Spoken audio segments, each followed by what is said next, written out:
ನಾವು ಎಲ್ಲ ಕ್ಷೇತ್ರದಲ್ಲೂ ಮುಂದುವರೋ ಕೆಪಾಸಿಟಿ ಇದೆ ನಮಗೆ. ಆ್ಯಕ್ಚುಲಿ 33% ಕೊಟ್ಟರೆ ಎಲ್ಲ ರಾಜಕೀಯವಾಗಿ ಇವಾಗ ಹಲವಾರು ಕಡೆ ಡಾಕ್ಟರ್ ಕ್ಷೇತ್ರದಲ್ಲಿರ್ಬೋದು ಮತ್ತು ಪೊಲೀಸಲ್ಲಿ ಎಲ್ಲ ಕಡೆಯಿಂದನೂ ನಮ್ಮ ಮಹಿಳೆಯರು ಎಲ್ಲ ಕಡೆಯೂ ಇದ್ದಾರೆ.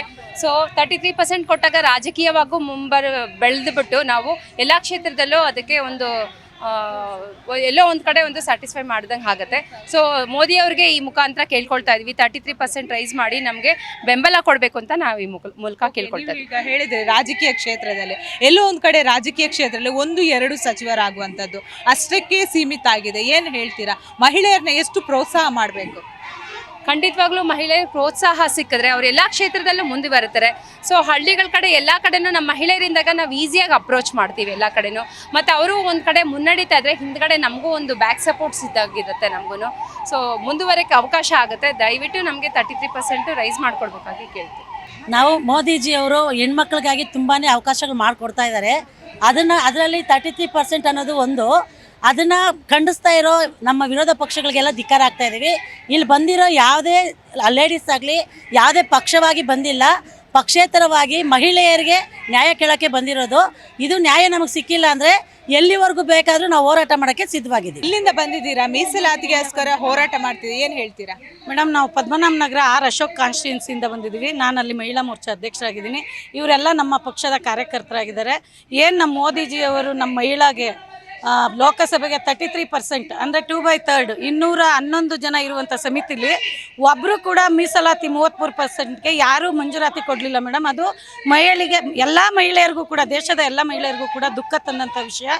ಏನಂದರೆ ಮನೆ ಆಳುವಂಥ ಮಹಿಳೆ ದೇಶ ಕೂಡ ಆಳ್ತಾಳೆ. ಪ್ರತಿಯೊಂದು ರಂಗದಲ್ಲೂ ಕೂಡ ಮಹಿಳೆ ಇವತ್ತು ಎಲ್ಲ ರೀತಿಯಲ್ಲಿ ಹೆಚ್ಚಿನ ರೀತಿಯಲ್ಲಿ ಕೆಲಸ ಮಾಡ್ತಿದ್ದಾರೆ.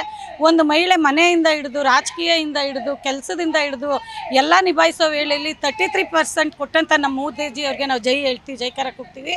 ಜೊತೆಗೆ ಇದನ್ನು ಎಲ್ಲ ಕಾಂಗ್ರೆಸ್ ಪಕ್ಷ ಇರ್ಬೋದು, ಯಾರೇ ಇರ್ಬೋದು, ಎಲ್ಲ ಪಕ್ಷಗಳು ಸಂಘಟನೆಗಳು ಕೂಡ ಸಪೋರ್ಟ್ ಮಾಡಿ ಮಹಿಳಾ ಮೀಸಲಾತಿ ಮಂಡನೆಯನ್ನು ಅಂಗೀಕಾರ ಮಾಡಬೇಕು ಅಂತ ಕೇಳ್ಕೊತೀವಿ. ನಮ್ಮ ನಾರಿ ಶಕ್ತಿ ದೇಶದ ಶಕ್ತಿ, ರಾಷ್ಟ್ರ ಶಕ್ತಿ ಅಂತ ಹೇಳಕ್ಕೆ ನಾನು ಇಷ್ಟಪಡ್ತೀನಿ. ಮಹಿಳೆಯರಿಗೂ ಕೂಡ ಒಂದು ಅವಕಾಶ ಕೊಟ್ಟರೆ ಅದು ದೇಶದ ಶಕ್ತಿ ಇದ್ದಂಗೆ ಆಗುತ್ತೆ, ರಾಷ್ಟ್ರಕ್ಕೆ ಒಂದು ಬಲ ಬಂದಂಗೆ ಆಗುತ್ತೆ. ದಯವಿಟ್ಟು ಇದು ಎಲ್ಲ ದೇಶದ ಪ್ರತಿಯೊಂದು ಜನಕ್ಕೂ ತಿಳುವಳಿಕೆ ಆಗಿ ಎಲ್ಲರೂ ಬೇಕೇ ಬೇಕು 33% ಅಂತ ಸರ್ಕಾರಕ್ಕೆ ಕೂಗಾಕ್ಲಿ. ಕಾಂಗ್ರೆಸ್ ಸರ್ಕಾರ ಒಂದು ಕಡೆ ಮಹಿಳೆ ಮೊದಲು ನಿಮಗೇನೆ ಗೊತ್ತು, ಬರೀ ಮನೆಯಲ್ಲೇ ಇದ್ಲು. ಆದರೆ ಈಗಿನ ಹೊರಗಡೆ ಬಂದು ಪ್ರಪಂಚದಲ್ಲಿ ಪ್ರತಿ ಕ್ಷೇತ್ರದಲ್ಲಿ ಕೂಡ ತನ್ನ ಸಾಧನೆಯನ್ನು ತೋರಿಸ್ತಾ ಇದ್ದಾಳೆ. ಯಾಕೆ ಈ ರೀತಿ ಕಡೆಗಣಿಸ್ತಾ ಇದ್ದಾರೆ? ಅದೇ ಮೇಡಮ್, ಈಗ ಅದಕ್ಕೋಸ್ಕರನೇ ಈ ಥರ ಮಹಿಳಾ ವಿರೋಧಿ ಕಾಂಗ್ರೆಸ್ ಸರ್ಕಾರಕ್ಕೆ ಧಿಕ್ಕಾರ ಕೂಗ್ತಾ ಇದ್ದೀವಿ. ಯಾಕೆ ಅಂದರೆ ಮಹಿಳೆ ಸಬಲೀಕರಣದಲ್ಲಿ ಮುಂದೆ ಇದ್ದಾಳೆ. ಅವಳು ಅಬಲೆ ಏನಲ್ಲ, ಎಲ್ಲ ರಂಗದಲ್ಲೂ ಕೂಡ ಅವಳು ಎಲ್ಲ ಕೆಲಸನೂ ಮಾಡ್ತಿದ್ದಾಳೆ. ಯಾವುದೋ ಒಂದು ಕಾರಣದಲ್ಲಿ ಆವಾಗ ಮನೆಯಲ್ಲೇ ಇದ್ದರು ಅನ್ನೋದಿತ್ತು, ಇವಾಗ ಪ್ರತಿಯೊಂದು ರಂಗದಲ್ಲೂ ಮುಂದೆ ಇದ್ದಾರೆ. ಯಾಕೆ ಈ ರೀತಿ ಮಹಿಳೆಯವರಿಗೆ ಅನ್ಯಾಯ ಆಯಿತು ಅಂತ ನನಗೆ ನಿಜವಾಗ್ಲೂ ಗೊತ್ತಾಗ್ತಾ ಇಲ್ಲ ಮೇಡಮ್. ಅದನ್ನು ಖಂಡಿಸ್ತೀನಿ. ಈ ವಿರೋಧ ಪಕ್ಷ ಕಾಂಗ್ರೆಸ್ ಸರ್ಕಾರಕ್ಕೆ ಗೊತ್ತಾಗೋವರೆಗೂ ಕೂಡ ಮಹಿಳೆಯವರ ಶಕ್ತಿ, ಮಹಿಳೆಯವರ ಕೂಗು ಕೇಳಿಸ್ಬೇಕು ಅಂತ ನಾನು ಪ್ರತಿಯೊಂದು ನಾರಿಯರಲ್ಲೂ ಕೇಳ್ತೀನಿ. ಎಲ್ಲರೂ ಅಲ್ಲಲ್ಲೇ ಅವರವರು ಮಂಡಲದಲ್ಲಿ ಒಂದೊಂದು ಹೋರಾಟ ಮಾಡೋದು ಕೂಡ ತೀರ್ಮಾನ ತಗೊಂಡಿದ್ದೀವಿ. ಇದು ಪಕ್ಷದ ತೀರ್ಮಾನ ಒಂದೇ ಅಲ್ಲ, ಎಲ್ಲ ಮಹಿಳೆಯರ ಕರ್ತವ್ಯ ಅಂತ ನಾನು ಕೇಳಕ್ಕೆ ಇಷ್ಟಪಡ್ತೀನಿ. ನಮ್ಮ ನಾರಿ ಶಕ್ತಿಗೆ